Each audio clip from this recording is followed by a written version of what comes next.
là, ce sont des rigolos, Saint-Nazaire. Nous, on parle de 380 mètres maintenant. Le projet, initialement, il était à 280 mètres. Puis après, on nous a parlé de 300 mètres, 340 mètres, et maintenant, on nous parle de 380 mètres. 200 mètres de plus que celle-ci. 80 mètres de plus que la Tour Eiffel. C'est gigantesque.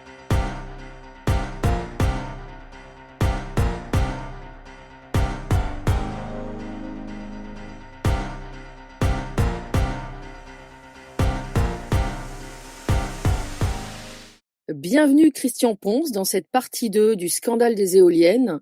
Nous parlions donc de la désindustrialisation de la France et nous voici sur un camembert bleu avec des différentes nuances de bleu. Est-ce que vous pourriez nous dire à quoi il correspond? Il parle de l'année 2023, mais nous allons parler aussi de 2025.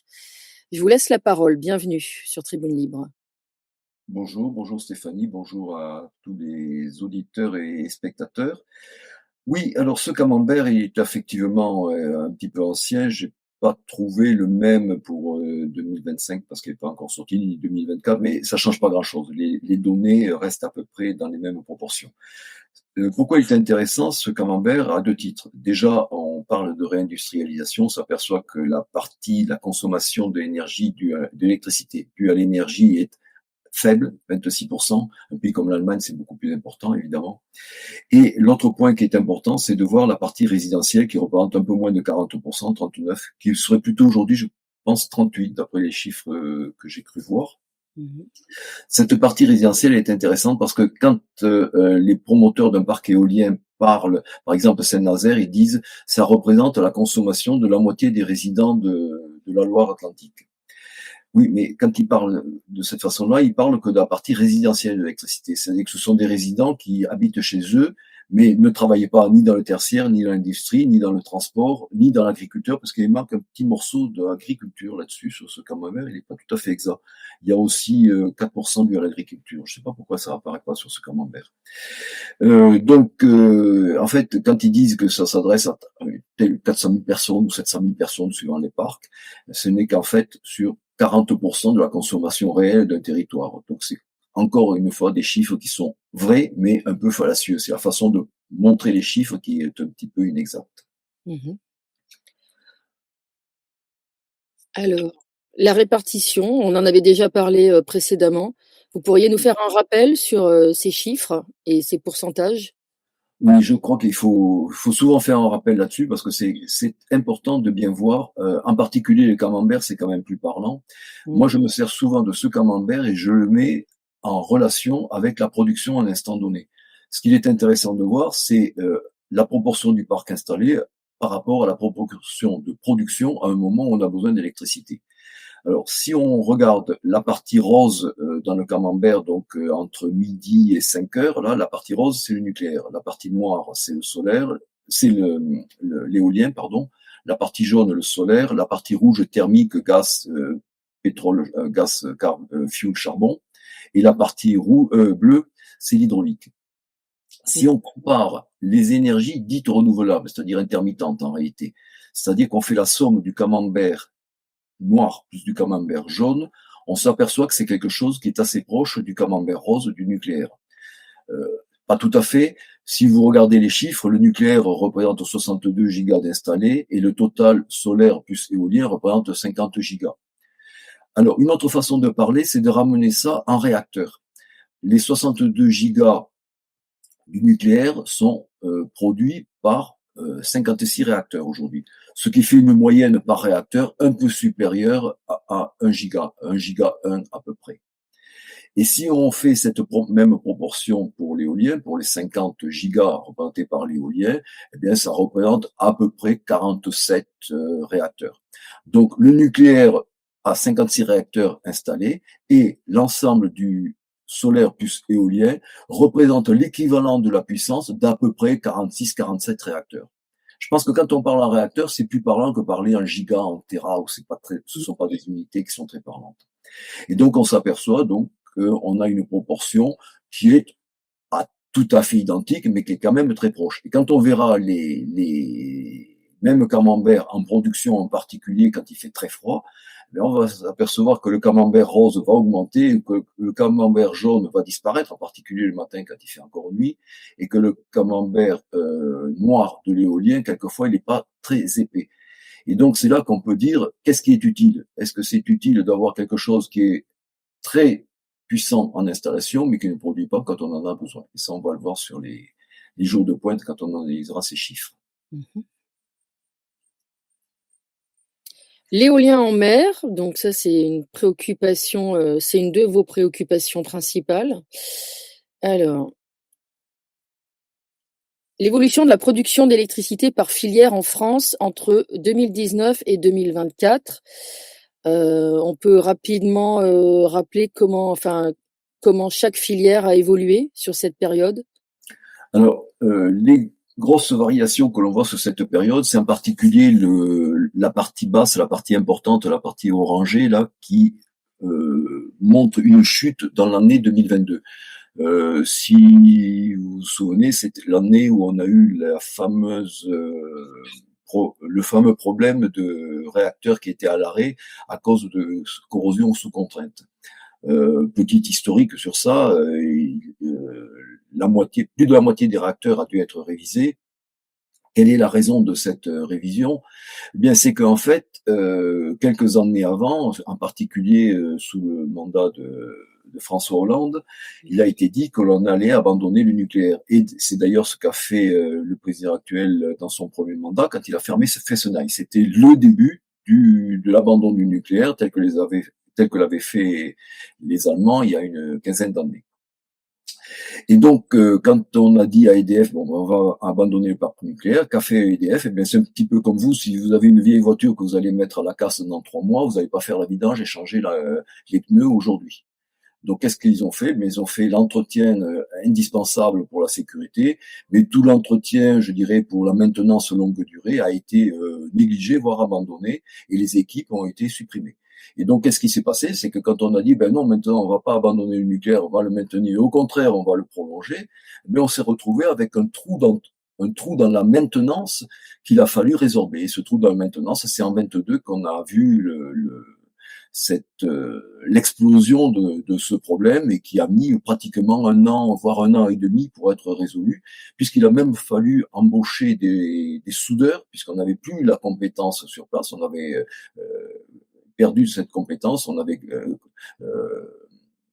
ces gens-là avaient été orientés vers d'autres métiers, et d'un seul coup, il a fallu trouver un grand nombre de soudeurs disponibles et compétents, et on est même allé les chercher à l'étranger parce qu'on n'avait plus sur place cette formation en nombre suffisant, ce personnel en nombre suffisant. Et donc après, ça s'est résolu, et maintenant, on s'aperçoit qu'en 2025, on était à peu près à la production que l'on avait en 2023-2024. Voilà l'indice. Ensuite, il y a ce qui est intéressant, c'est la deuxième ligne du haut. Alors, c'est peut-être pas facile à voir sur l'écran. C'est ce qu'on appelle la part décarbonée. Et on s'aperçoit que la part décarbonée, effectivement, en 2022, quand il y avait moins de nucléaire, elle est tombée à 87%. Pourquoi? Parce qu'il a fallu compenser ce nucléaire par d'autres choses, en particulier du thermique. On voit que la partie rouge, du thermique est un petit peu plus importante que les années précédentes. Mais par contre, dès que les choses sont redevenues normales, on s'aperçoit que en 2023 en particulier, on est passé à 92%, et en 2024, on est passé à 95%. C'est-à-dire que 95% de notre électricité sur l'année est déjà décarbonée. Donc le nucléaire qui a comme avantage d'être une énergie décarbonée, ben oui, c'est bien, mais on est déjà décarboné. Donc on ne pourra pas faire beaucoup plus vert que vert. Voilà, et ça, c'est ce que rappelle aussi, l'association d'Alexandre Jardin, les Gueux, et tous les gens qui travaillent avec lui. On est quand même une des économies les plus décarbonées, donc il faut bien le rappeler, voilà, c'est important. Alors, attention, je ne dis pas économie décarbonée, je dis électricité décarbonée, parce que le reste, l'électricité ne représente que un quart, grosso modo, de l'énergie consommée en France. Il y a tout le reste de l'énergie, en particulier le transport, le chauffage au gaz ou le chauffage au fioul. Il y a quand même beaucoup d'autres énergies, et l'industrie aussi, au fourneau à coke, par exemple, ce n'est pas de l'énergie décarbonée. Là, je parle bien, moi, en électricité, pas en énergie. Très bien, c'est bon de préciser et de nuancer. Je rappelle ce qu'on avait dit dans dans la première partie de l'interview, Mmh. c'est que la France est le pays, dans les pays à forte production électrique, et est déjà le pays de loin le plus décarboné. J'avais donné des chiffres, grosso modo, en moyenne, on produit entre 40 et 60 grammes par kilowatt d'électricité produite, 40 à 60 grammes de CO2 par kilowatt d'électricité produite. L'Allemagne est en moyenne autour de 300, la Pologne est autour de 600. Et la Pologne est un gros producteur puisqu'elle exporte vers l'Allemagne. Elle a de l'électricité pas chère parce qu'elle a du charbon pas cher, elle a du lignite pas cher et elle exporte vers l'Allemagne. Le Danemark, qui est très en pointe dans les énergies, en particulier éoliennes, le Danemark produit 200 grammes de CO2 en moyenne sur l'année. Pourquoi? Parce que quand il n'y a pas d'éolien, eh bien, il importe, il fait tourner des centrales à gaz, il importe d'Allemagne, il importe de Pologne, et donc il dégrade complètement sa balance. Seuls, je rappelle là aussi, seuls en Europe, les pays scandinaves, parce qu'ils ont énormément d'hydraulique, seuls les pays scandinaves font un tout petit peu mieux, à peu près comme nous, un tout petit peu mieux que nous, disons. Mmh. On rappelle que l'hydraulique est beaucoup plus efficace que l'éolien. Oui, l'hydraulique, l'idéal, ce serait d'avoir tout en hydraulique, c'est la meilleure énergie, c'est propre, c'est recyclable. Encore qu'aujourd'hui, il y a des débats sur les barrages qui empêchent les poissons de passer, donc il faut faire des échelles à poissons pour que les poissons puissent Mmh. remonter, etc. Et certains écologistes, en grande folie, ont fait démolir des barrages. On a démoli des barrages hydrauliques en France. Justement pour des problèmes d'alluvions, parce que les barrages bloquent la descente des alluvions dans les rivières, empêchent les poissons de monter, de descendre facilement les cours d'eau.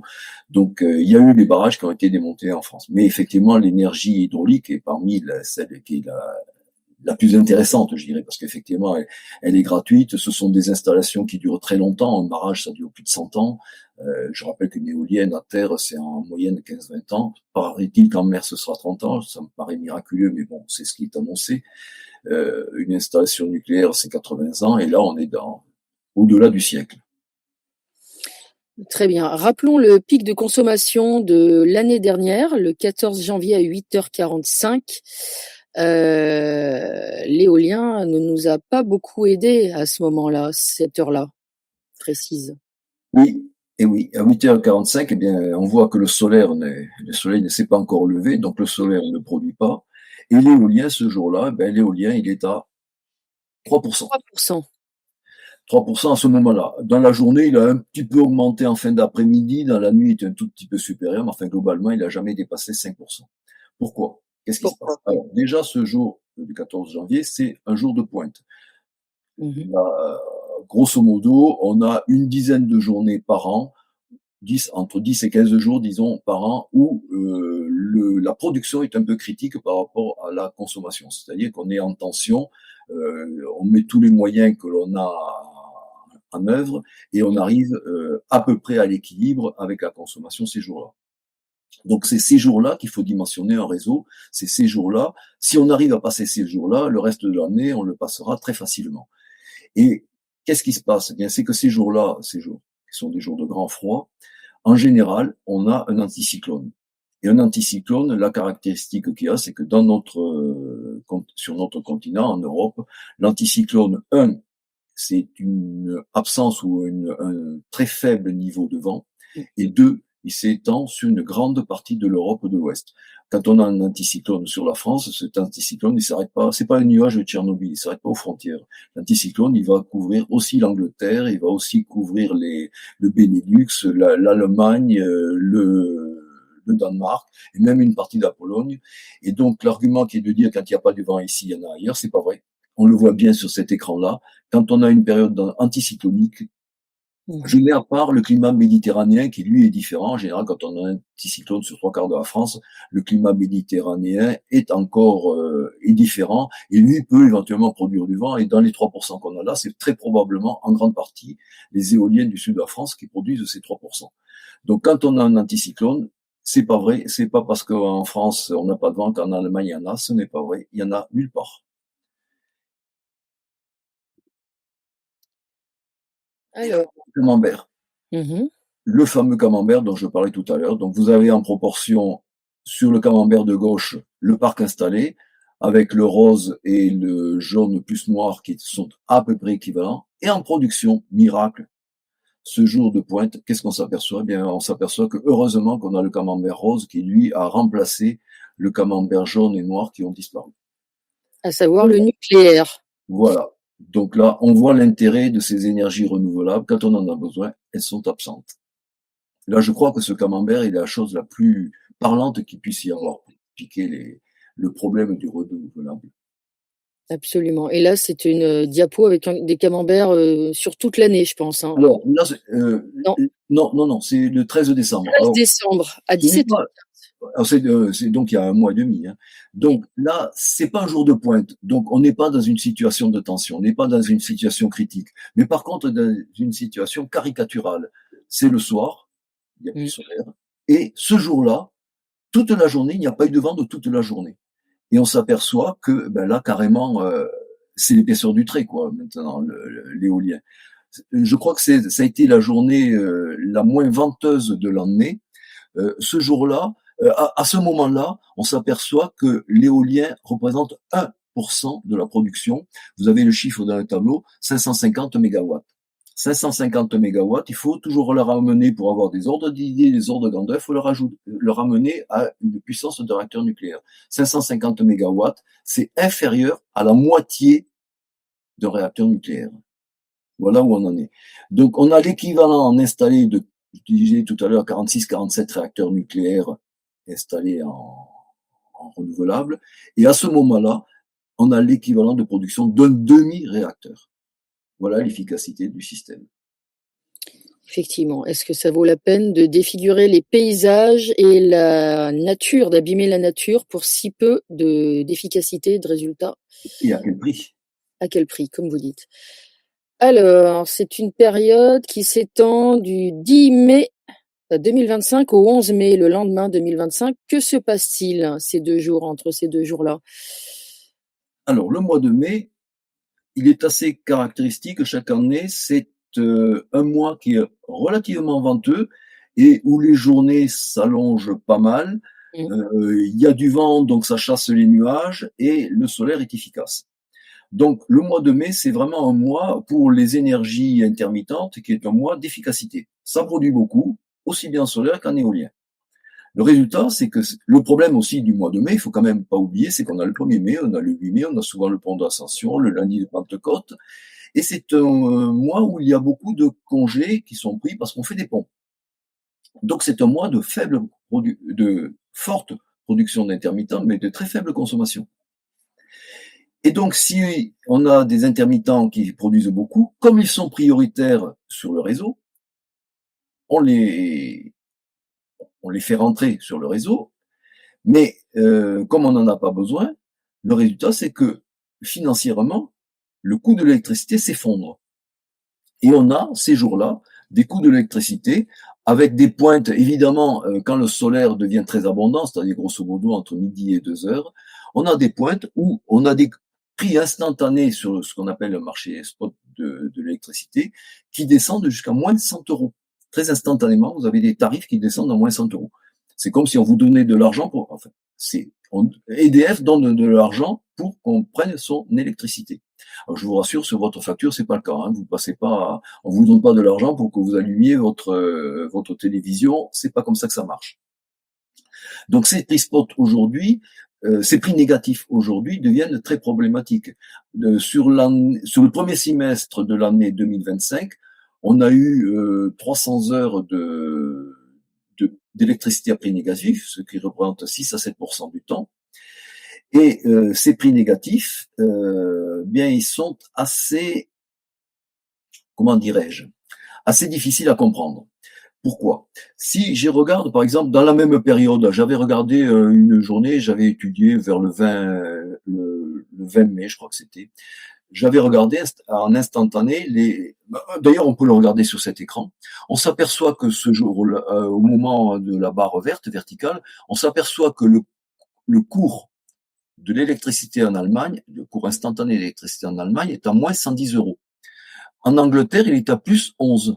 En France, il est à moins 111. qu'est-ce qui se passe? Entre la France et l'Allemagne, bon, on a à peu près la stabilité du cours, mais par exemple, entre la France et l'Angleterre, on n'est pas du tout stabilisé. Nous, on est à -100, l'Angleterre est à +11. Donc ce jour-là, en général, c'est l'Angleterre qui va importer, mais ce que je n'arrive pas bien à déterminer, c'est à quel cours se fait l'échange. Nous, on est à -100, les Anglais sont à +11. À quel cours se fait l'échange? C'est un petit peu comme si vous aviez un marché boursier avec une action qui, à un endroit est à -100, prenons ces exemples, et de l'autre côté est à -11. À quel cours se fait l'échange?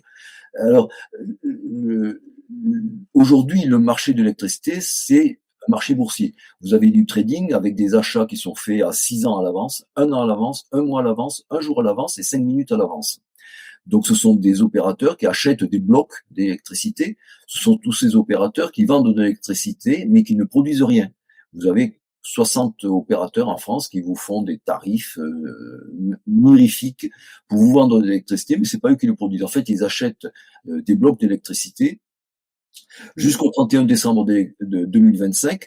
Et EDF était obligé de vendre 25% de sa production à perte, à 42 euros le mégawatt, alors que au mieux, EDF produit à 45 euros. C'est plutôt entre 45 et 55, voire 60 quand il y a beaucoup de thermique qui se met en place. Donc, on oblige EDF à vendre de l'énergie, de l'électricité à perte pour que ces gens-là puissent vous la revendre, vous, avec des contrats mirifiques et faire une petite marge au passage. Donc, il y a cet aspect de la multiplicité des producteurs, de ce trading qui se fait sur les marchés. Et en plus, vous avez dans chaque pays plusieurs indicateurs, plusieurs index de prix, dont le prix spot.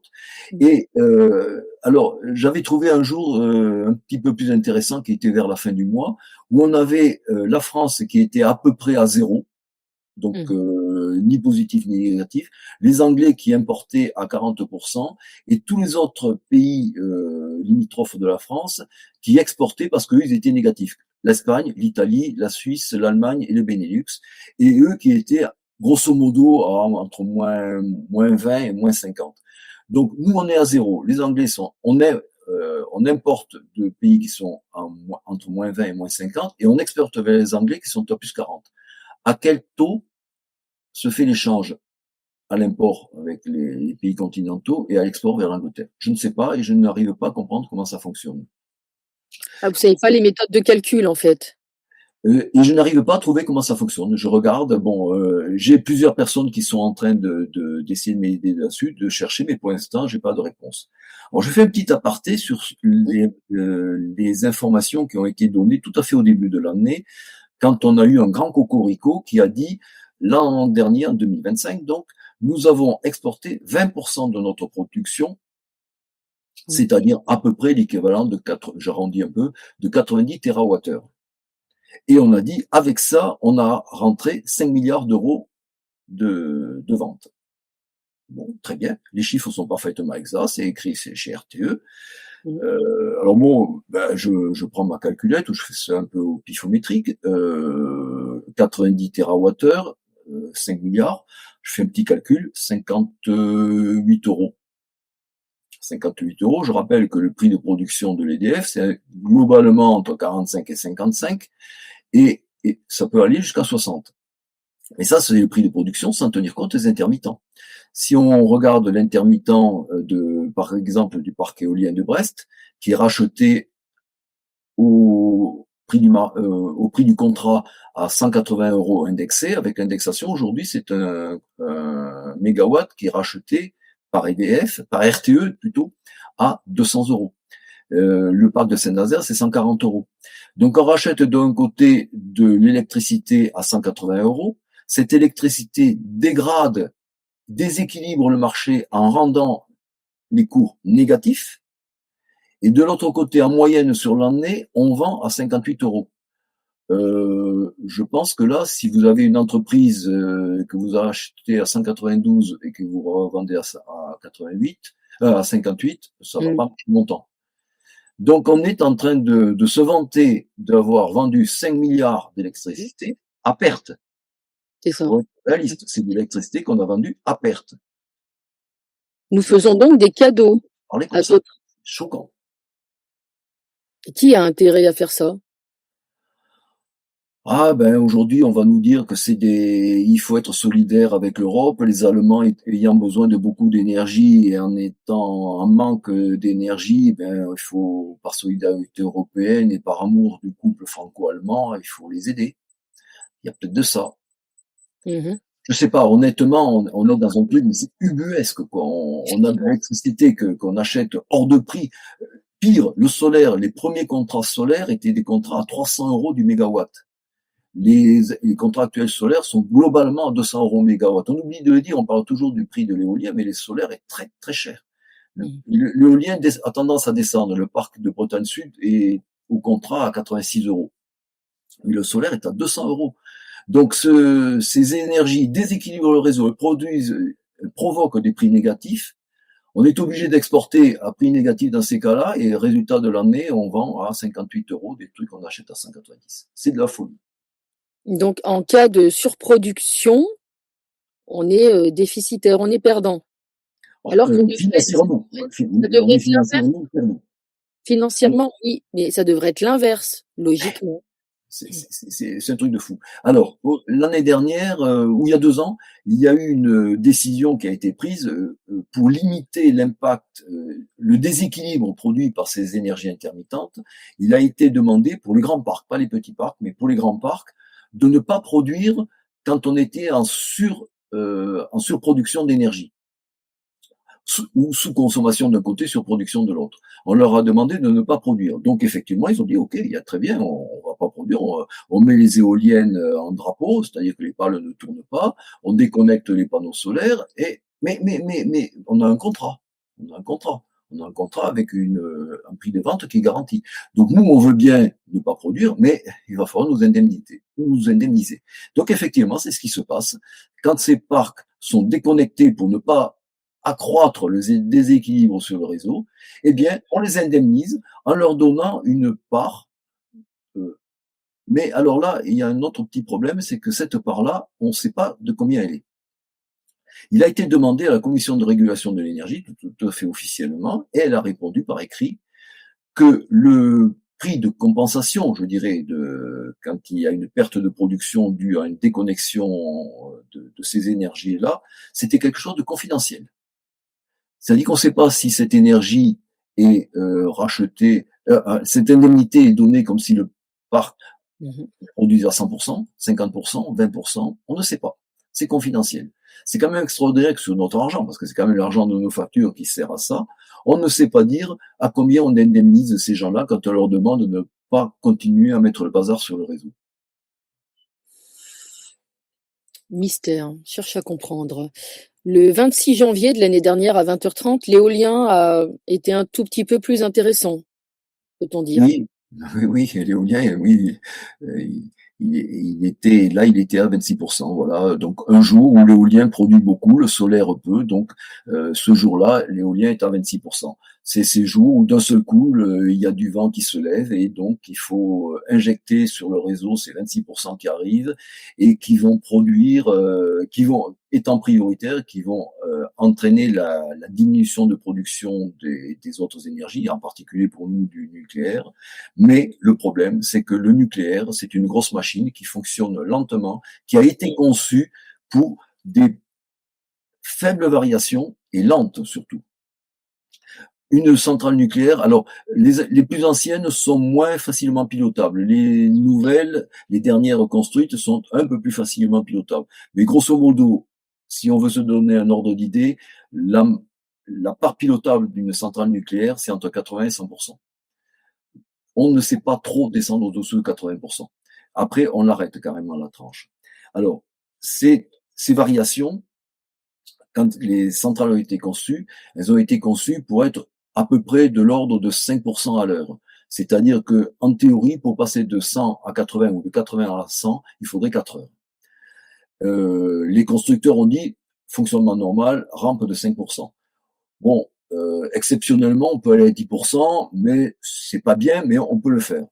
Au-delà, c'est quand on est en sécurité qu'il faut faire tomber ce qu'on appelle l'expression dans le nucléaire, c'est faire tomber les barres, sont des barres de baryum qui viennent tomber au cœur des centrales et qui absorbent les neutrons émis par la réaction et qui donc neutralisent la réaction nucléaire. Et donc, c'est comme ça qu'on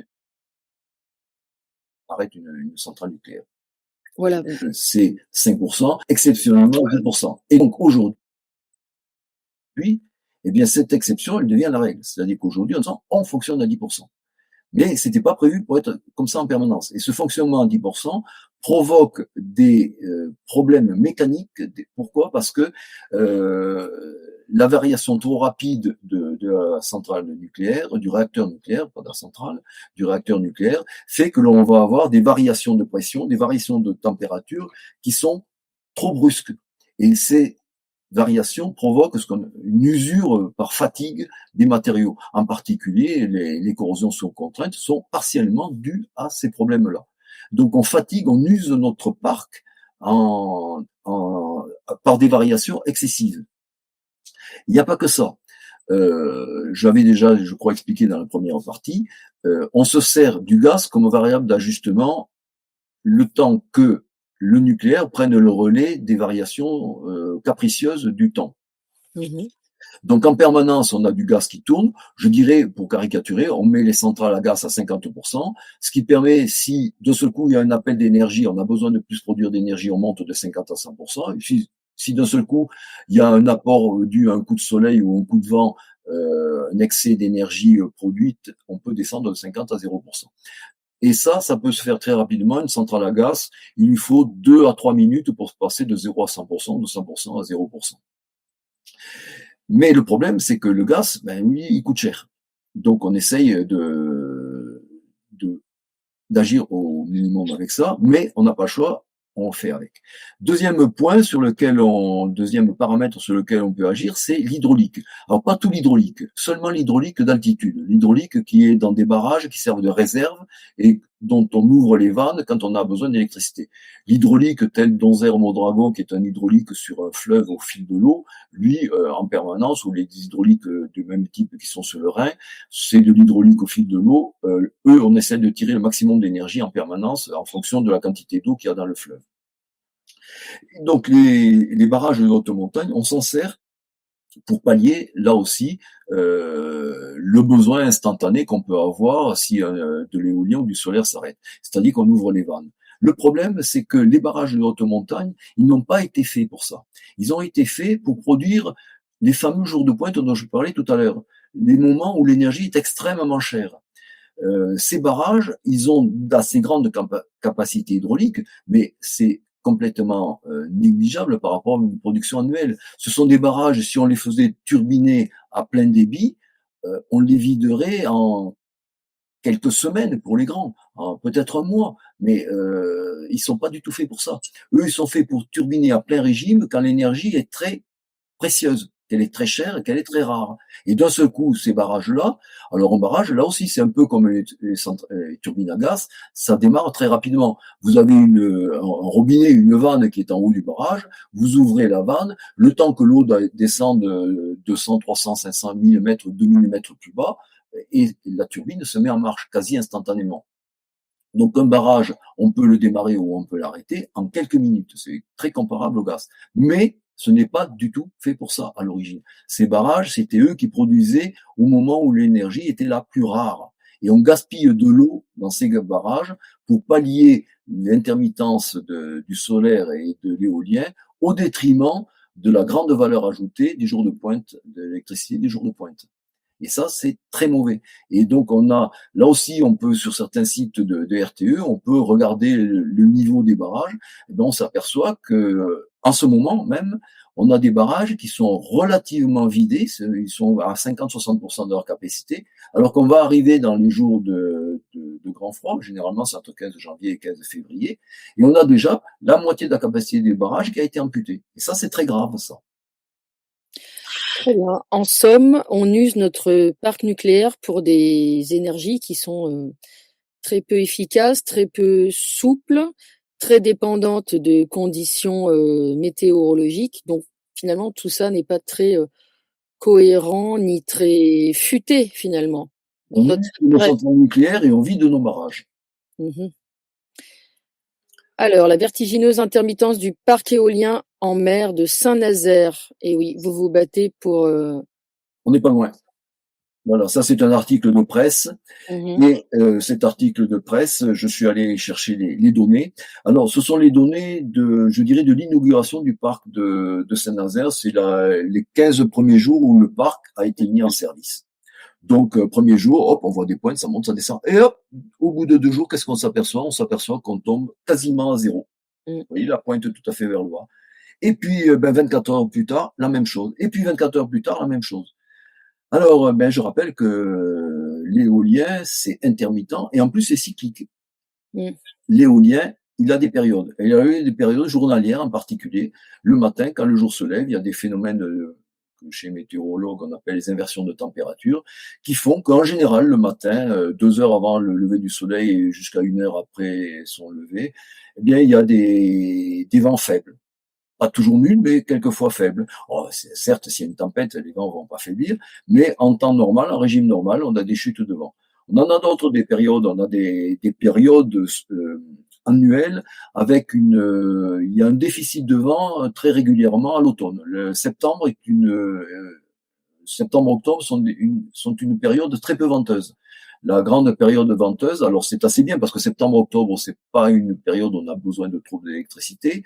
Et la période venteuse, elle va être en janvier-février. Donc, en moyenne, on a du vent sur des mois où on a besoin de beaucoup d'électricité. Sauf s'il fait très froid et qu'il y a un anticyclone. Mhm. Donc, c'est un peu ce qu'on voyait sur le transparent de tout à l'heure, où le 14 janvier, on manque d'électricité et l'éolien produit 3%. Et 2 semaines plus tard, le 26 janvier, on se retrouve avec 26% de production éolienne, qui est utile parce qu'on est en janvier, mais qui n'est pas indispensable parce que c'est pas un jour de pointe. C'est pas là qu'on en a besoin beaucoup. Et donc ça continue, vous voyez, tous les jours, on a eu pratiquement 2 journées où on produit pratiquement rien. Là, et puis d'un seul coup, vous voyez, hop, cette montée en flèche, en quelques heures, on passe de 0%, allez, 5% de production à 40% de production, puis ça redescend un peu, puis là, d'un seul coup, on monte pratiquement à 100%. Et ça en quelques heures. C'est ça qui est catastrophique, ce sont ces pointes. Et vous voyez que ce sont en permanence des pointes extrêmement rapides. D'un Oui, seul oui. coup, on monte, on fait une pointe, hop, on redescend, puis on va faire un petit plateau, on remonte, on redescend. C'est ça qui est terrible. C'est ça qui On a détruit. des oscillations très fortes, effectivement, et ça semble être un outil relativement capricieux. Mais les caprices du temps, Dame Nature, on ne la domine pas. Absolument.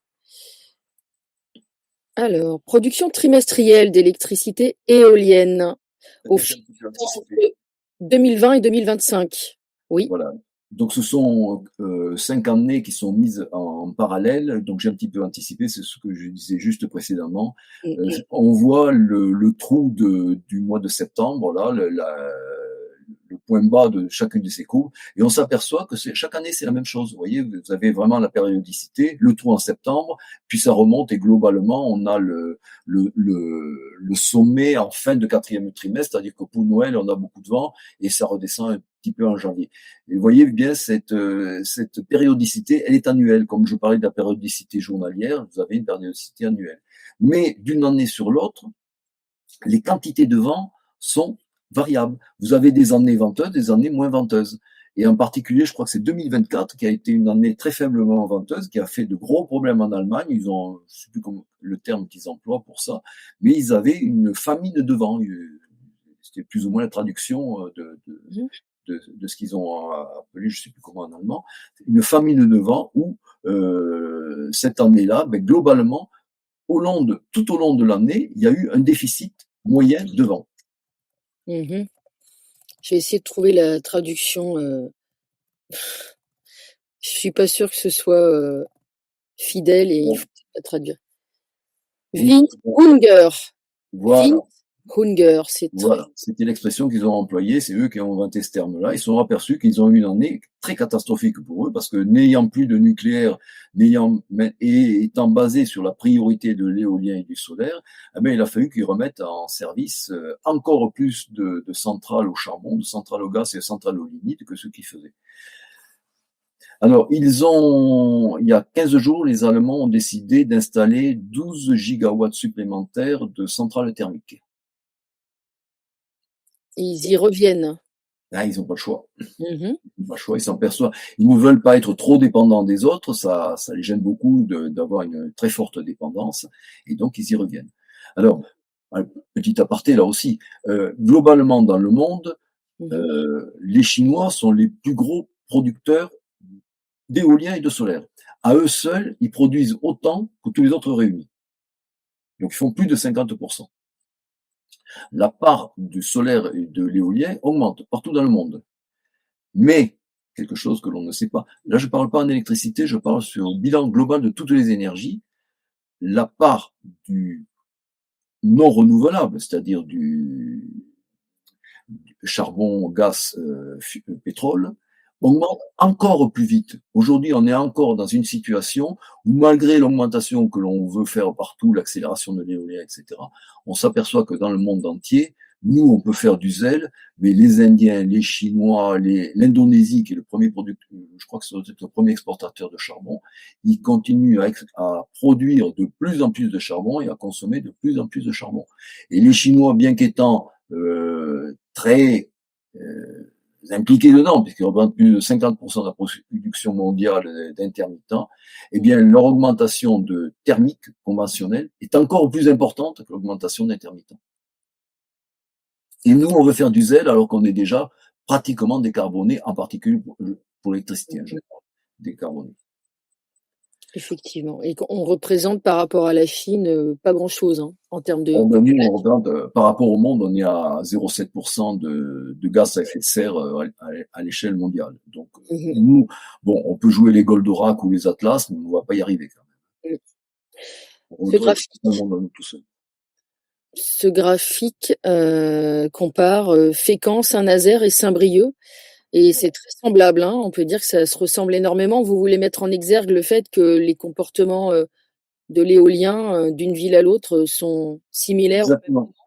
Exactement. Quand on vous dit quand il n'y a pas de vent ici, il y en a ailleurs, ben, il faut aller chercher très loin ailleurs.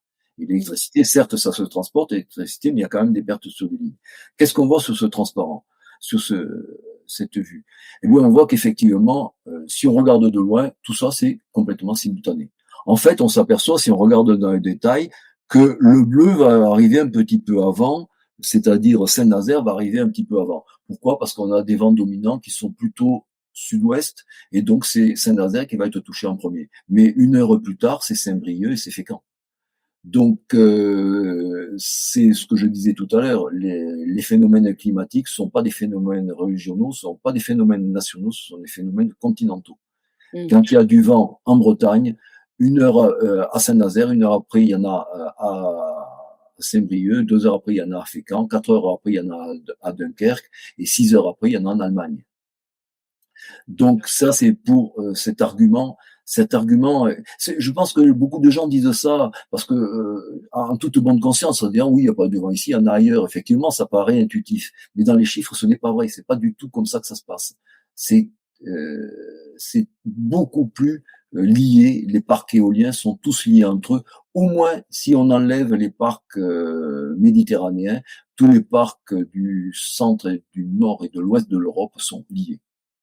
Je répète, je mets une exception sur le climat méditerranéen, mais transporté sur des milliers de kilomètres, effectivement, peut-être qu'il n'y a pas de vent en Bretagne et qu'il y en a dans le Moyen-Orient ou en Guinée-Bissau, mais on ne transporte pas de fortes quantités d'électricité sur de grandes distances parce que ça coûte cher, parce qu'il y a des pertes et que les lignes ne sont surtout pas faites pour ça. Aujourd'hui, c'est un des problèmes que remonte la Bruxelles, les instances de la communauté européenne, qui voudraient prendre le leadership sur la production et le transport d'électricité en Europe pour remplacer les politiques nationales. Et ils voudraient bien avoir ça en main. Ben oui, parce que comme ça, ben l'Allemagne elle serait contente de bénéficier et d'être un peu prioritaire sur le réseau de tous ces pays environnants, en particulier de la France. Donc j'espère que nos politiques vont se battre et essayer de défendre cette part de souveraineté que nous avons encore. J'espère pour longtemps. Alors, voici la beauté, je plaisante, hein, de l'éolien en mer. Bon, ça défigure quand même le paysage, la vue.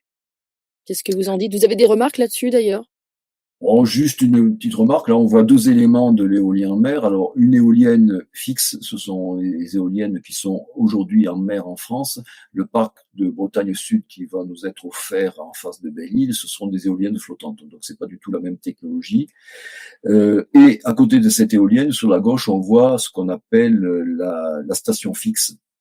La station fixe, c'est la station qui reçoit l'électricité des éoliennes et qui la convertit pour être compatible avec le réseau global de très haute tension en France. C'est-à-dire, chez nous, ce sera les éoliennes vont produire en général en 66 000 volts et cette station va convertir ce 66 000 volts en 225 000 volts.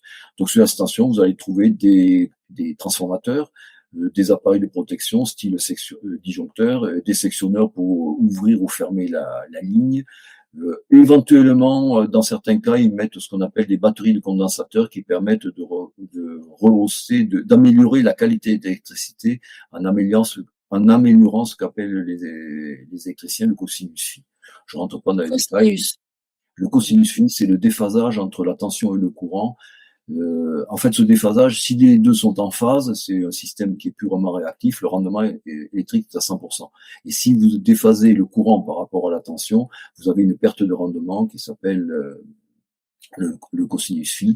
Et donc, si vous étiez à un déphasage de 50%, vous perdez 50% de l'énergie en perte pure. Est-ce que vous avez des remarques des populations? Pardon ? C'est ce qu'on appelle de l'énergie réactive. L'énergie réactive, c'est de l'énergie perdue en pure perte. Produite en pure perte, l'énergie réactive. Produite en pure perte, d'accord. Oui, ou consommée, produit ou consommé, enfin. C'est de l'énergie entièrement perdue. Entièrement perdue. Voilà. Qu'on ne peut pas récupérer, stocker. Donc pour compenser l'écart, mais il ne faut pas trop rentrer dans les détails, ça devient très technique. Pour compenser l'écart entre le courant et la tension, on met des batteries de condensateurs qui redressent le cosinus phi, qui améliorent la qualité de l'électricité, le rendement de l'électricité. Pour limiter. Ça devient trop complexe. Pour limiter les pertes. C'est ça. Vous avez des remarques sur le côté paysage défiguré? Le paysage défiguré, il n'est pas très défiguré, ce sont de toutes petites éoliennes, ça. Là, on parle d'éoliennes qui font 200 mètres, 180 mètres. Oui, mais on les voit, elles sont nombreuses. Oui, mais nous, en Bretagne Sud, là, ce sont des rigolos, Saint-Nazaire. Nous, on parle de 380 mètres maintenant. Le projet, initialement, il était à 280 mètres. Puis après, on nous a parlé de 300 mètres, 340 mètres, et maintenant, on nous parle de 380 mètres. 200 mètres de plus que celle-ci. 80 mètres de plus que la Tour Eiffel. C'est gigantesque. Alors, quand l'État, puisque c'est lui qui est au départ le promoteur de ces parcs, quand les études ont été faites, quand les consultations ont été faites avec ce qu'on appelle le CNDP, le Comité national du débat public, il y avait des gens qui disaient, ben voyez, ça va être négligeable. Les éoliennes, ben vous imaginez une allumette que vous mettez en bout de bras, et puis vous voyez cette allumette, ben, ce sera à peu près la même. Quand vous serez sur la côte, ce sera à peu près la même chose des éoliennes. Bon, les gens qui sont du côté de Guérande, c'est pas une allumette qu'ils voient, c'est un gros cierge qu'ils voient en fond. Mais c'est un petit cierge par rapport à celui que nous on va avoir. Et nous, je rappelle que ce sont des éoliennes flottantes. Donc la différence, c'est que celle-ci, sur la partie fixe, il peut y avoir des crustacés qui vont se fixer éventuellement. Donc ça peut avoir un certain apport pour la faune marine et voir la flore marine. Nous, vu que ce sont des éoliennes flottantes, ça va bouger sans arrêt, ça va être ancré par des chaînes qui vont bouger en fonction des courants, des marées, de la houle, du vent. Donc tout ça, ça va bouger et donc ça va racler le fond. Nous, c'est le contraire. On va désertifier ce fond. D'autre part, nous, elles sont fixées. Comme elles ne sont pas fixées au sol, elles sont sur des flotteurs. Ce sont d'énormes barges qui vont être construites en béton creux. C'est une espèce de gros flotteur en béton creux qui va faire entre 8 et 10 000 tonnes, qui fait 100 mètres de long. Il faut imaginer que ce flotteur, il doit compenser l'effet de couple qui est donné par le vent sur quelque chose qui va être à presque 400 mètres de hauteur. Donc vous avez un couple énorme qui est dû à la poussée du vent sur le rotor de l'éolienne, qu'il faut compenser en bas par une barge qui est extrêmement lourde pour pas que l'ensemble se renverse. Cette barge fait 100 mètres de long. Il y aura à terme des deux parcs 38 barges de ce genre. Donc vous avez 38 blocs de 100 mètres de long qui vont flotter sur la mer, qui vont faire un brise-lames. Les Américains, quand ils ont fait le débarquement le 6 juin, à l'écart des côtes, ils avaient coulé des bateaux pour faire des épaves pour casser la houle. Et bien voilà, c'est ce qu'on est en train de faire en face de hubs de sport nautique de réputation nationale et internationale, que ce soit à Quiberon, à Plouarnel ou à Erdeven. On a ce qu'on appelle la côte sauvage, parmi les côtes les plus réputées en France pour tous les sports nautiques de glisse, de surf et tout ça. Que va-t-il rester de la houle? À ma connaissance, aucune enquête n'a été faite, aucune modélisation n'a été faite. Je pense que c'est pas très facile à modéliser ce genre de problème, mais à ma connaissance, comme c'est assez difficile, bien rien n'a été fait. Comme ça, c'est simple. Comme ça, c'est simple. Ça reste un problème qu'on ne soulève pas, pour ne pas gêner des intérêts financiers, j'imagine. Oui. Bah, pas souvent, hein. Le vent, c'est pareil. Le vent, c'est un écoulement lamellaire. Ce sont le vent au sol et le vent en altitude est différent. Le vent au sol est moins rapide que plus on monte, plus le vent est rapide. Pourquoi? Parce qu'il y a un phénomène de freinage dû par le frottement sur le sol. Mais globalement, le vent, bon, je parle pas quand il y a une tempête ou quand il y a une tornade, des choses comme ça, mais le vent, normalement, c'est quelque chose qui est lamellaire. Ce sont des couches parallèles qui se déplacent à peu près à la même vitesse. Dès que vous mettez une éolienne, vous allez avoir un effet turbulent.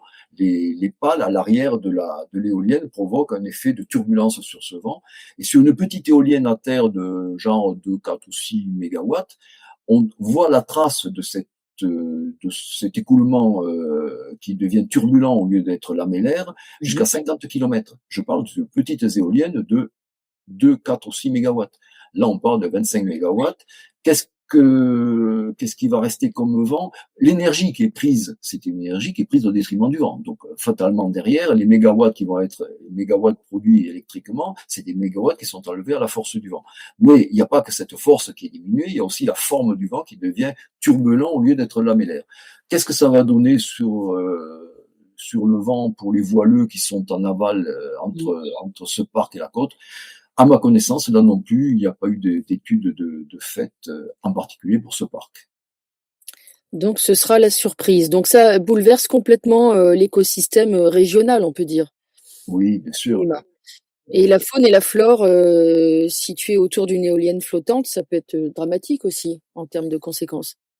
Alors, l'éolienne flottante telle qu'elle va être faite sur le parc de Bretagne Sud, c'est une première en France, c'est la première éolienne flottante. Ensuite, elle a une deuxième particularité, c'est que toutes les éoliennes que l'on a, en particulier tous les champs de la mer du Nord, entre les îles Féroé, la Norvège, le Danemark, l'Allemagne, les îles britanniques, et même la Manche pour nous, sont des éoliennes qui sont posées, mais sur sable. Il y a quelques flottantes, mais globalement, la plupart sont posées, mais elles sont posées sur des fonds sablonneux. Ici, en Bretagne, les fonds sur lesquels elles sont posées, ce ne sont pas des fonds sablonneux, ce sont des fonds rocheux. Donc, sur ces fonds rocheux, il y a une vie qui est relativement différente de celle des fonds sablonneux, et en particulier, alors moi je suis pas pêcheur, je suis pas très connaisseur de ces domaines-là, mais actuellement c'est une zone de pêche de langoustine. Il y a des araignées, il y a un certain nombre de crustacés qui vivent sur ces fonds-là parce que ce sont des fonds rocheux. Et donc, les chaînes qui vont être posées, puisque je rappelle ce que j'avais déjà dit, c'est que ce sont des éoliennes donc qui sont posées sur ces barges flottantes dont je parlais à l'instant. Et ces barges sont globalement, c'est un grand triangle très allongé. Et à chaque angle du triangle, vous avez deux chaînes qui vont se poser au sol et être solidaires d'une ancre ou d'un bloc de béton. C'est pas encore définitivement arrêté. Mais ces chaînes, c'est elles qui vont bouger en permanence chaque fois que la barge va bouger. Et donc ces chaînes vont racler le fond en permanence. C'est ce que les gens appellent un ragage, quand on racle un fond de cette manière-là. C'est comme si vous aviez un chalut qui passait en permanence sur le fond. Par contre, les chaluts ne passeront plus. Les pêcheurs ne pourront plus pêcher parce que justement sur ce fond, on va avoir l'ensemble des câbles qui vont passer et l'ensemble des ancres. Donc il est évident qu'on ne peut pas passer un chalut, on ne peut pas venir ancrer un bateau dans ces zones-là au risque d'arracher les câbles. Je rappelle ce que j'avais dit dans la première partie, c'est que les câbles, en particulier le câble qui rejoint le poste fixe qu'on voit sur la gauche de la vue, qui rejoint ce poste fixe à la terre, c'est un câble qui est posé au fond de la mer et qui est enroché, c'est-à-dire qu'on pose des rochers dessus pour le protéger, pour pas qu'il soit déplacé par les courants, pour pas qu'une ancre risque de venir l'abîmer ou le déplacer. Donc c'est un enrochage qui est fait, mais il est évident que s'il y a un enrochage, le but c'est de protéger le câble, c'est pas de faire passer des filets. Donc toute cette zone ancre plus câble électrique empêche toute possibilité de pêche pour les pêcheurs. Et actuellement, c'est une zone de pêche importante, ça. Alors, les pales gigantesques et ce sont les câbles là qui vont être reliés à la terre. Voilà, donc ça c'est une vue qui est prise sur les sites officiels. Alors c'est pas tout à fait comme ça que ça se passe parce que tout à fait à gauche on voit une éolienne avec les lignes d'encre. C'est pas comme ça que ce sont les lignes d'encre. Je rappelle, on le verra plus tard sur une vue. Les lignes d'encre, ce sont des chaînes qui sont posées sur le fond, mais qui sont posées sur plusieurs centaines, au minimum plusieurs dizaines de mètres, mais en général plusieurs centaines de mètres. Donc ça, c'est pas quelque chose qui tombe directement sur un plot comme on le voit là. C'est quelque chose qui est au sol. C'est le poids de la chaîne en fait qui tient l'ensemble. Comme un bateau, c'est exactement pareil. Quand vous avez un pétrolier qui se met à l'ancre, c'est une chaîne qui racle le fond qui le maintient. C'est pas l'ancre qui le maintient, c'est la chaîne. De là, on va partir un câble qu'on voit passer sous la mer. Alors en fait, ça c'est pas très vrai parce que le câble il sera posé sur le fond de la mer, il n'est pas souterrain, il n'est pas dans une tranchée, enterré dans une tranchée. Donc ce que l'on voit sous le fond de la mer, c'est pas tout à fait exact, ce sera posé sur le fond de la mer. Ensuite, ce câble il remonte sur la station fixe, c'est ce que j'expliquais tout à l'heure. On part en 66 000 volts sur l'éolienne, on arrive sur la station fixe et là on va transformer cette électricité, la retravailler éventuellement en 225 000 volts et là on va repartir à nouveau posé sur fond, toujours pareil, c'est pas de l'enterrer, pour arriver jusqu'à la berge, à ce qu'on appelle l'atterrage. Et au niveau de l'atterrage, on va avoir un changement de câble, c'est-à-dire que le câble marin va être raccordé au câble terrestre, qui est un câble un petit peu moins cher, un petit peu moins sophistiqué, donc on change de câble à ce niveau-là en faisant une espèce de boîte de raccordement un petit peu en arrière de la plage d'Erdevenne, la plage dite de Querilly. Et ensuite, on part, cette fois-ci, là c'est vraiment en souterrain, à partir de là, on part en souterrain sur 25 km pour rejoindre la ligne à très haute tension de 125 000 volts au niveau de la commune de Plouvigné. Autour du câble sous-marin, posé donc sur le sol sous-marin, il y a des ondes, il y a une modification possible de l'environnement? Alors, au niveau des câbles, il y a un champ électrique qui est toujours, je dis bien électrique, pas champ magnétique, un champ électrique qui est émis à la fréquence de 50 Hz, puisque là on est à 50 Hz. Ces câbles sont des câbles qui sont très isolés, évidemment. Il ne faut pas qu'il puisse y avoir un phénomène de court-circuit entre l'eau, qui est un élément conducteur, et le câble. Mais la qualité de l'isolement, on ne sait pas ce que ce niveau d'isolement va permettre de faire. Est-ce qu'il va rester comme champ résiduel, comme champ électrique résiduel? Ça, ce sont des choses que l'on ne sait pas. En particulier, quand on va être à terre et qu'on va passer sous le boulevard de l'Atlantique à Erdevenne, on va passer sous les trottoirs. Aujourd'hui, RTE a fait déplacer les réseaux actuels, c'est-à-dire le réseau d'eau, le réseau d'électricité, le réseau de téléphonie. Ils a passé tous ces réseaux sous un trottoir, de manière à ce que l'autre trottoir soit libre pour le passage du câble de 125 000 volts. Ce câble va être à 1,50 m de profondeur.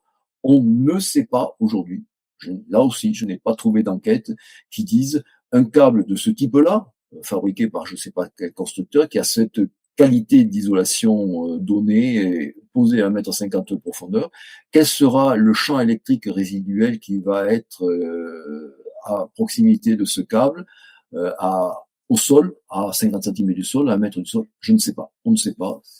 Alors certaines personnes sont assez inquiètes. Il y a des gens qui sont électrosensibles, qui ont des difficultés quand ils sont près d'antennes relais. Alors c'est pas du tout les mêmes fréquences, mais on ne sait pas et il n'y a pas beaucoup d'études dans ce domaine.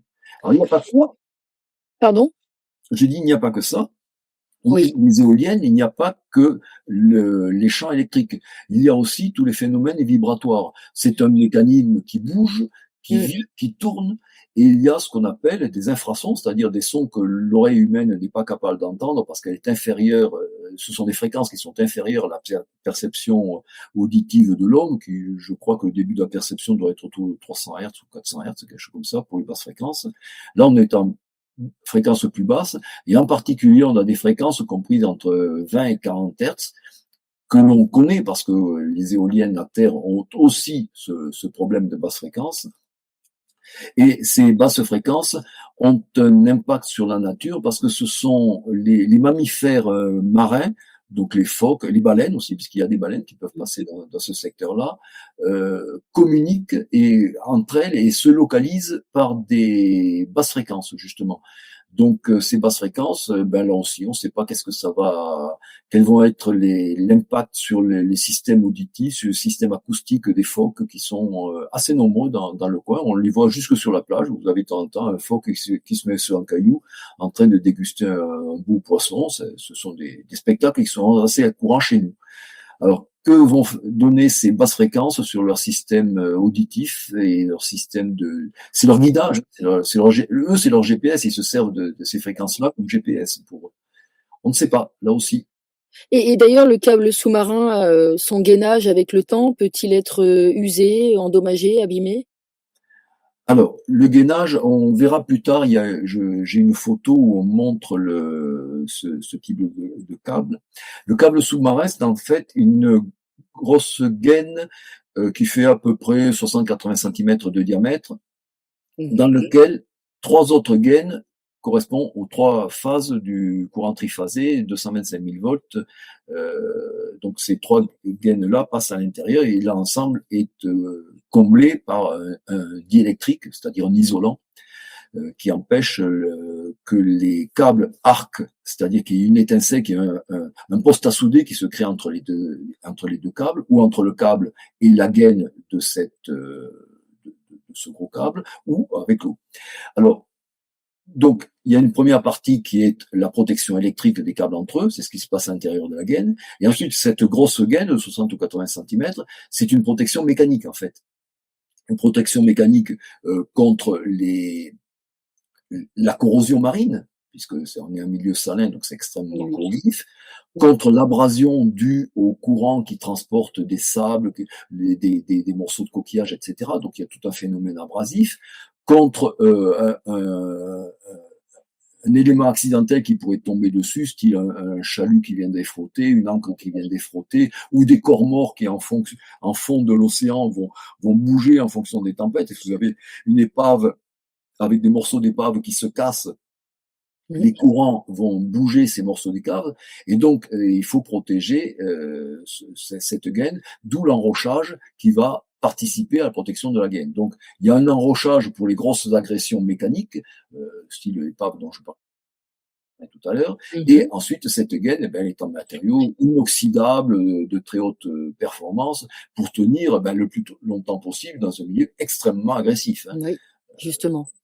Ce qu'on vit en mer, c'est que une ancre, par exemple, qui est en acier ordinaire, qui est pas inoxydable, le métal perd 1 millimètre par an. C'est énorme.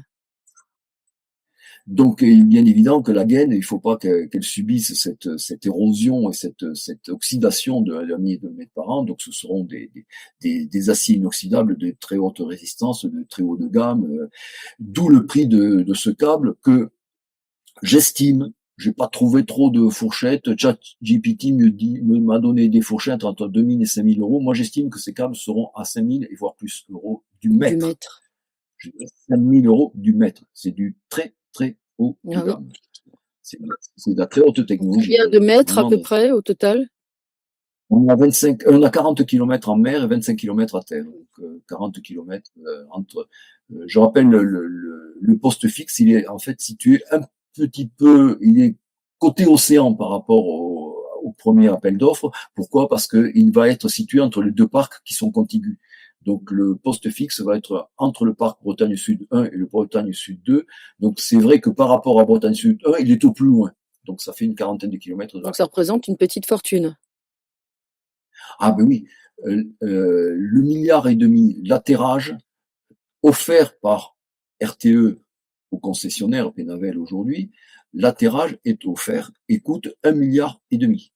Sur ce milliard et demi, il y a une partie de BTP pour la pose du câble. Ça, c'est complètement négligeable. Les éléments importants de ce milliard et demi, c'est le câble, le poste fixe. Vous vous souvenez, là, ce qu'on voyait sur la première vue, cette espèce de Oui. grosse plateforme. Ça ressemble à une plateforme Oui, pétrolière, hein, c'est tout à fait exactement la si. même chose. Hein.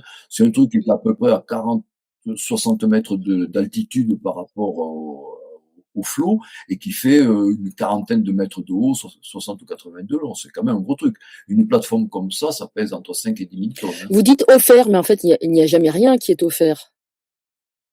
Ah ben non, c'est nous qui payons. Oui, c'est Nicolas qui paye. De toute façon, c'est toujours pareil. Hein. Nicolas va payer. Oui, donc c'est ce milliard et demi, c'est en grande partie le câble. Deuxièmement, la plateforme pétrolière. Oui. Oui, je ne sais pas dire la proportion, mais c'est en très grande partie le câble.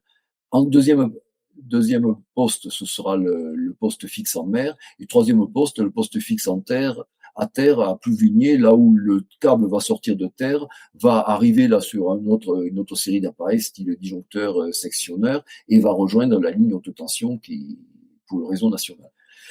Et c'est pas du tout l'installation, c'est pas du tout le génie civil, c'est pas du tout le creusement des trous pour faire passer les câbles, c'est pas ça qui coûte cher. Ce qui coûte cher, c'est le câble. En parlant de câble, vous pouvez commenter rapidement le schéma que nous voyons à l'écran.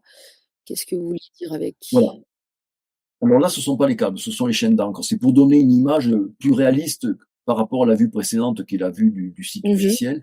En fait, les encres, vous voyez, c'est plutôt quelque chose qui traîne sur le fond, et c'est le poids de l'encre, le poids de la chaîne d'encre qui maintient l'ensemble. Donc c'est pas quelque chose qui, comme on le voyait sur la vue précédente, est tendu pratiquement entre la surface de l'eau et le plot qui est en fond de l'océan. C'est beaucoup plus quelque chose qui frotte sur le sang, qui fait du poids en frottant sur le fond de l'océan.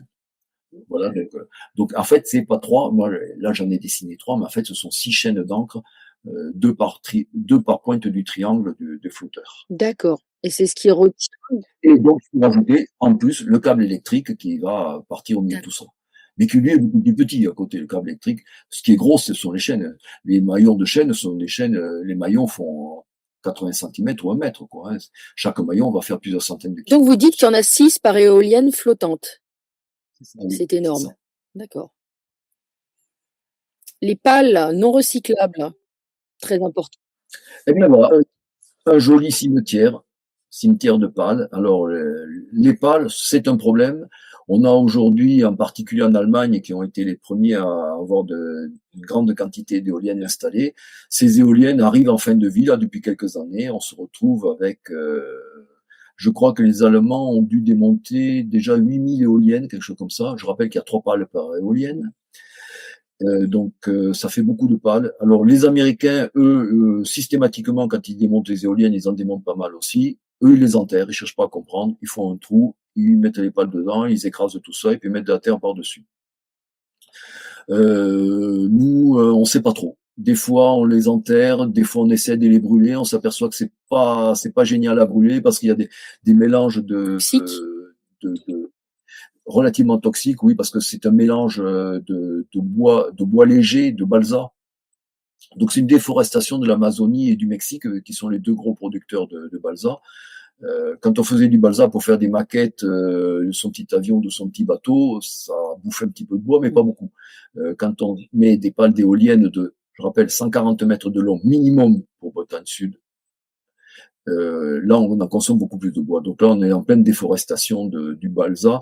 Le balsa va devenir un bois stratégique si on continue comme ça. Et ce bois de balsa, il est évidemment, le bois, c'est un bois qui est relativement résistant, mais extrêmement léger. C'est sa principale qualité pour les pales d'éoliennes, mais qui est extrêmement fragile. Donc, il est évident qu'on peut pas faire du bois de balsa comme ça. Donc, il est recouvert de résine. Et donc ces résines, ben, ce sont des polymères qui, ben, quand on brûle, ça fait beaucoup de particules fines, beaucoup de composés toxiques. Et donc c'est pas, même à brûler, c'est pas facile. Il y a d'autres techniques, hein, il y a d'autres techniques. On peut ne pas utiliser du balsa, on pourrait utiliser des fibres de verre, des fibres de carbone, des choses comme ça.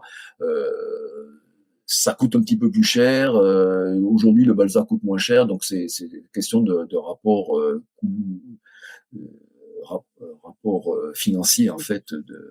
Ils font qu'on choisit l'un ou l'autre, mais globalement qu'on fasse de la fibre de verre, de la fibre de carbone ou du balsa, enrobé, dans tous les cas enrobé des résidus, on ne sait pas qu'en faire quand on les Quand on les enterre, ce n'est pas biodégradable, hein, évidemment. Ah ça je vous garantis que dans 100 000 ans, ils y seront. Ils n'auront pas bougé beaucoup. Oula, le câble impressionnant.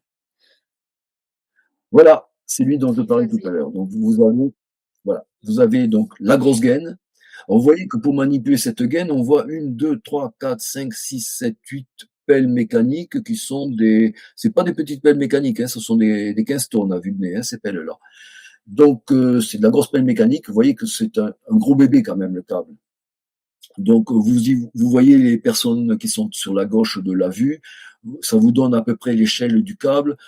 Vous voyez 60-80 cm à peu près d'échelle du câble, et à l'intérieur de cette grosse gaine, vous voyez les 3 petites gaines, toutes relatives, hein, d'une dizaine de centimètres à l'intérieur, qui sont les 3 fils électriques qui vont passer dans ce câble. Et donc la partie mécanique, la protection mécanique, ben, c'est la grosse gaine qui est tout autour. Donc il va, je sais pas, on voit pas trop l'épaisseur, mais enfin il faut imaginer que c'est quelque chose qui va faire plusieurs centimètres d'épaisseur, hein, c'est quand même quelque chose qui doit durer dans le temps et subir d'énormes contraintes. Donc c'est quelque chose qui va être épais. Et donc tout ce qui est entre les câbles, cette espèce de machin marron là, ce sont les isolants. Ce sont les isolants électriques pour pas qu'il y ait un arc électrique qui se produise entre les câbles et entre le câble et la gaine. Ces isolants, c'est en quelle matière? Oh, là aussi, en général, ce sont des polyéthylènes réticulés, je crois. D'accord. Impressionnant. En tout cas, quand on voit à taille d'homme, ça donne une échelle un peu, effectivement, de grandeur. Je rappelle ce que j'avais dit, 2 câbles électriques de 225 000 volts à 4-5 mètres de distance, vous avez un arc électrique qui se produit spontanément, à l'air libre. Donc là, ils sont à 10 cm l'un de l'autre. Vous imaginez l'isolation qu'il faut assurer entre les deux. Quelque chose de performant, effectivement. Alors, les prix spot, il y a un pic fin 2022 ou début 2023. Oui, eh bien donc là on va parler un peu de sous. Alors là on rentre dans la partie compliquée du système. Alors effectivement en 2000 alors pourquoi il y a il y a un surcoût à cette période-là? Ben, c'est que entre 2022 et 2023, ben, c'est la période hivernale, donc c'est là qu'on a besoin de beaucoup d'électricité. Et je rappelle ce qu'on disait tout à l'heure en début de cette deuxième partie, c'est qu'en 2022, on a eu le fameux problème des corrosions sous contrainte où on était en déficit de production nucléaire, et globalement, même à l'échelle de l'Europe, c'est pas négligeable ce que nous produisons en nucléaire, puisque quand même la France est un gros, c'est pas le gros producteur, l'Allemagne produit plus parce qu'elle a beaucoup plus d'industrie, mais c'est quand même un énorme producteur en Europe, c'est le deuxième après l'Allemagne. Ce manque d'énergie nucléaire dû à ces défauts corrosion sous contrainte, ont fait monter les prix au moment justement où il faisait très froid. Voilà un peu l'explication. Donc, je vous rappelle qu'à cette époque-là, c'était la une de tous les journaux d'information sur les boulangers qui étaient en train de tous mettre la clé sous le paillasson parce que l'électricité, d'un seul coup, avait explosé. Alors, sur les tarifs particuliers, on a des contrats qui ne sont pas des contrats indexés, mais sur tous les tarifs professionnels qui sont des contrats indexés, les agriculteurs qui ont des chambres froides pour maintenir leurs fruits et légumes, les boulangers qui ont des fours électriques qui sont donc de gros consommateurs à leur échelle, en proportion de leur chiffre d'affaires, qui sont de gros consommateurs d'énergie, pour eux, ça a été la catastrophe. Je vous rappelle qu'à cette époque-là, ça faisait quand même la une des journaux de toutes les petites entreprises, les PME, les artisans, les boulangers, les agriculteurs qui faisaient faillite à cause du prix de l'électricité. Parce qu'ils n'étaient pas sur des prix fixes comme nos barèmes particuliers, ils étaient sur des prix indexés. Et donc, ils ont pris cette pointe en plein cœur. Après, ça s'est restabilisé. Vous voyez, après, en 2024, tout se restabilise. Là, on était encore dans les périodes Covid. Après, l'industrie a un petit peu redémarré et tout, mais on savait revenir dans des prix raisonnables. Pourquoi? Parce qu'on savait produire de l'énergie en quantité. On a eu cette pointe. Mais des pointes, il n'y en a pas que là. En Allemagne, on s'aperçoit que là aussi, nous, on a une grosse pointe que l'on peut expliquer comme ça, mais les Allemands, eux, ils en ont plusieurs. Ils en ont plusieurs parce que là, eux, ils étaient plus tributaires que nous de la nature, et donc eux, ils ont subi plusieurs variations. Alors, on était sur une pointe à 1200, là, on est sur plusieurs pointes qui sont un petit peu inférieures, mais beaucoup plus nombreuses et globalement beaucoup plus importantes dans le temps. Le prix de l'électricité, tarif base EDF. Alors, on s'aperçoit que l'électricité, et si on regarde nos factures, on s'aperçoit que globalement, entre 15 et 20 ans, le coût de l'électricité a doublé en France. Alors, c'est un peu paradoxal, parce que le coût à la production, j'enlève tout ce qui est intermittent. On reste sur la grosse cavalerie, c'est-à-dire le nucléaire hydraulique plus le thermique en complément. Ce coût n'a absolument pas bougé. Nos centrales, toutes les centrales confondues, sont amorties depuis déjà 10, 20, 30 ans. On est juste en coût on a juste des coûts de fonctionnement aujourd'hui. Si on accepte le gaz que l'on importe, le gaz, le fuel, enfin le thermique, le gaz, fuel, charbon que l'on importe, qui peuvent subir de petites variations. Pourquoi j'ai dit petites variations? Non pas qu'elles soient petites dans l'absolu, mais elles sont petites par rapport à ce qu'elles représentent, par rapport au coût de production. Une centrale, ce n'est pas que le gaz qu'elle brûle, c'est aussi l'amortissement de la centrale, le personnel qui travaille dedans, la maintenance qui est faite, les pièces qu'on remplace, etc. Donc tout ça, ça intervient dans le coût. Donc sur une centrale thermique, le combustible doit représenter, je sais pas, peut-être 40 ou 50%, quelque chose comme ça. Sur le nucléaire, le combustible représente moins de 5%. Sur le nucléaire, c'est l'épaisseur du trait, le combustible. Donc, on s'aperçoit que nos factures augmentent, on s'aperçoit sur ce graphique que le coût augmente, alors que le coût réel à la production, le coût vrai à la production, lui, n'a pas bougé. Qu'est-ce qui se passe entre les deux? Entre les deux, on a un certain nombre d'éléments qui ont changé de nom. Ça s'est appelé contribution à la distribution de l'électricité, CSEP, enfin il y a eu toute une série de noms qui sont en fait des petits masques pour masquer que quand on installe 2500 parcs éoliens à terre en France, grosso modo sur une vingtaine d'années, il faut aussi installer 2500 points de raccordement.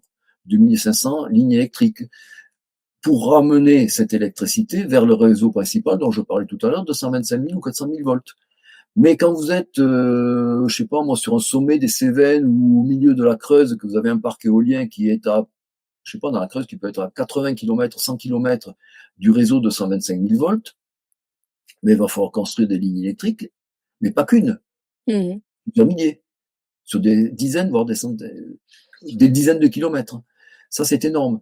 Je rappelle que le parc français nucléaire, c'est 56 réacteurs, mais 16 centrales. On appelle une centrale l'ensemble de plusieurs réacteurs. Certaines centrales ont 2, d'autres 3, 4, 6 réacteurs. Mais j'ai 6 réacteurs, mais j'ai un seul point de raccordement. Donc, en France, le nucléaire, il est raccordé aux lignes très haute tension 400 000 volts en 16 points. Cette ligne, intelligemment, elle est construite, puisqu'elle a été construite en même temps que le parc nucléaire, cette ligne suit la répartition des centrales nucléaires en France. Donc 16 points qui sont à proximité immédiate des réseaux très haute tension. Et là, on parle de 2500 points de raccordement qui peuvent être à plusieurs dizaines de kilomètres. Donc le coût n'est pas du tout le même. Eh bien, ce coût que l'on offre au prestataire, eh bien, c'est lui que l'on voit apparaître sur la facture. Mais il n'y a pas que lui. Parce que quand on offre au prestataire le coût du raccordement, on a aussi des coûts d'achat garantis.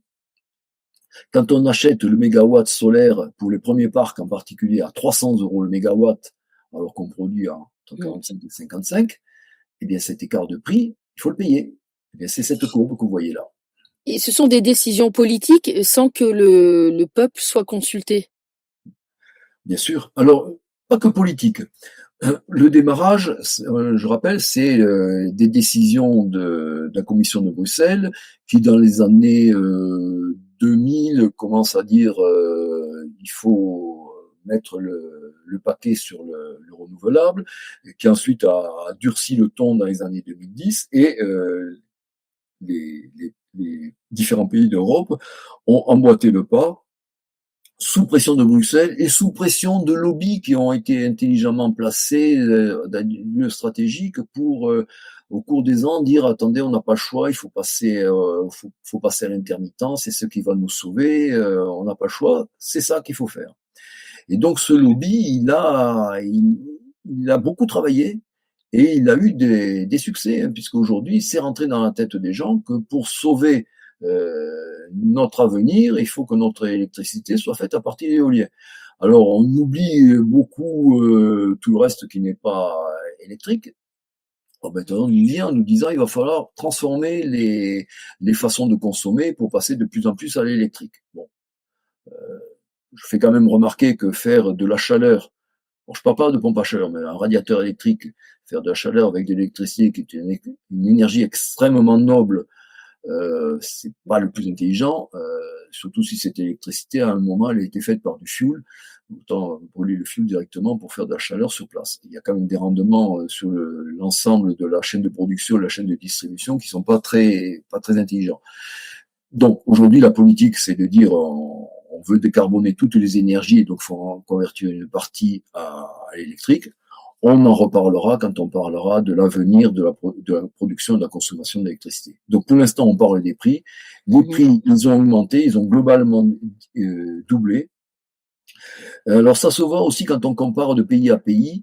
Autrefois, quand on parlait il y a une vingtaine ou une trentaine d'années avec les Allemands, ils étaient effarés du prix qu'on payait par rapport à ce qu'eux payent, puisqu'eux payaient globalement 3 à 4 fois plus cher que nous l'électricité.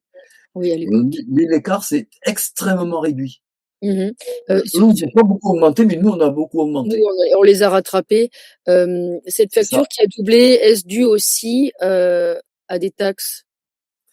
Oui, mais ces taxes, ce sont justement les taxes dont je parle, qui sont les taxes pour payer le raccordement et pour payer les subventions au solaire. Ce sont des Donc taxes. elles sont, ces taxes financent ce que vous venez de décrire, très clairement.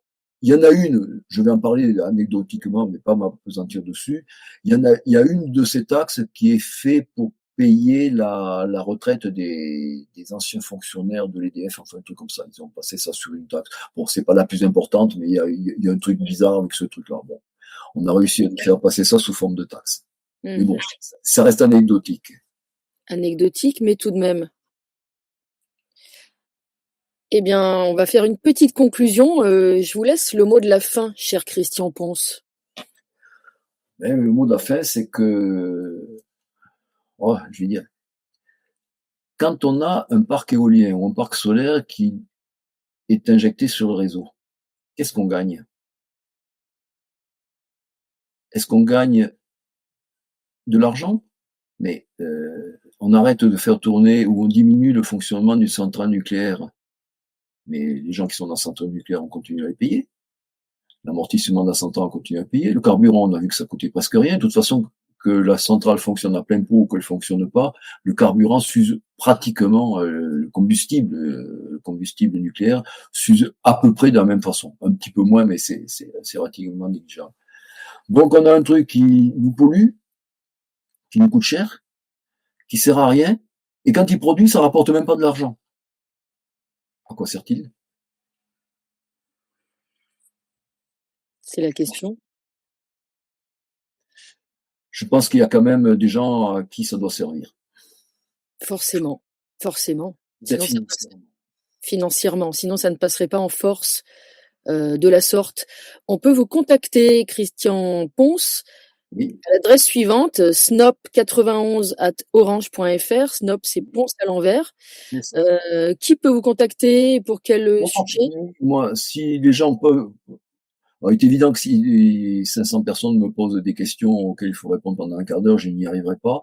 Mmh. Mais ponctuellement, s'il y a une question un peu pointue sur quelque chose que j'ai mal expliqué et que les gens veulent mieux comprendre, je peux répondre. Et je peux aussi mettre à disposition, j'ai fait un petit document là qui fait une cinquantaine de pages, qui reprend toutes les vues de cette vidéo avec les courbes et surtout les sources, parce que tous les éléments que je donne dans ce document sont tous sourcés.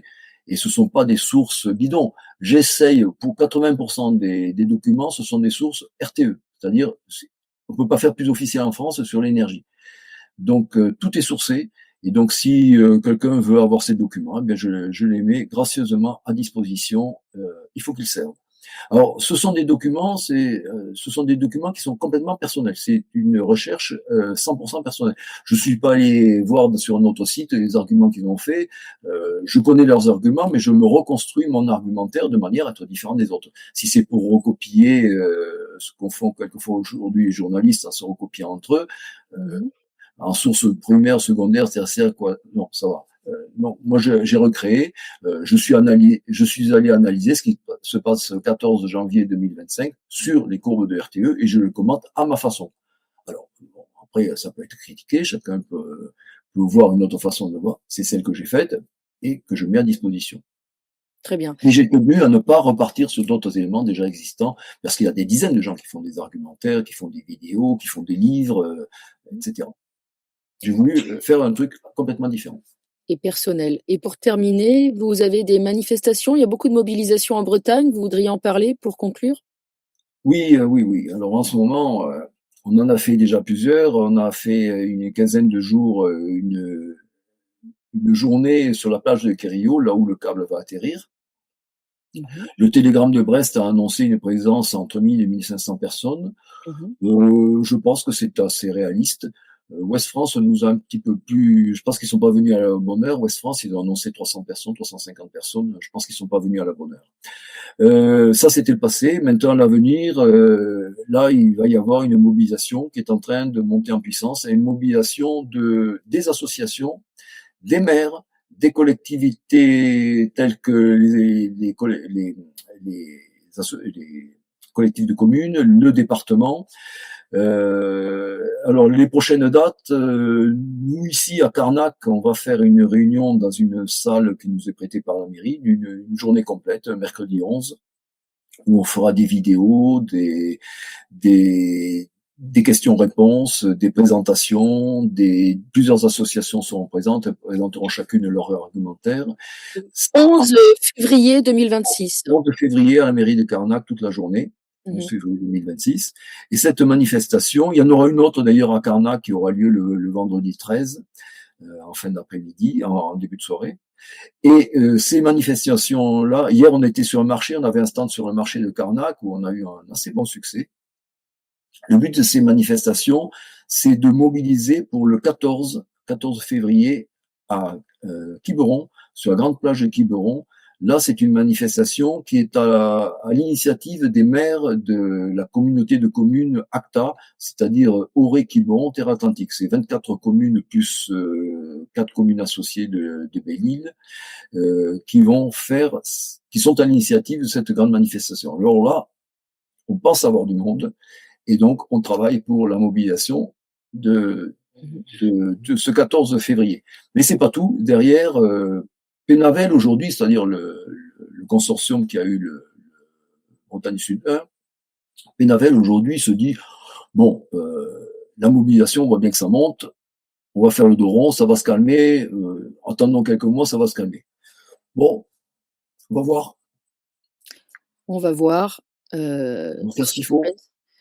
Rejoignez nombreux Christian Ponce et toute l'association. L'association, vous pouvez rappeler son nom?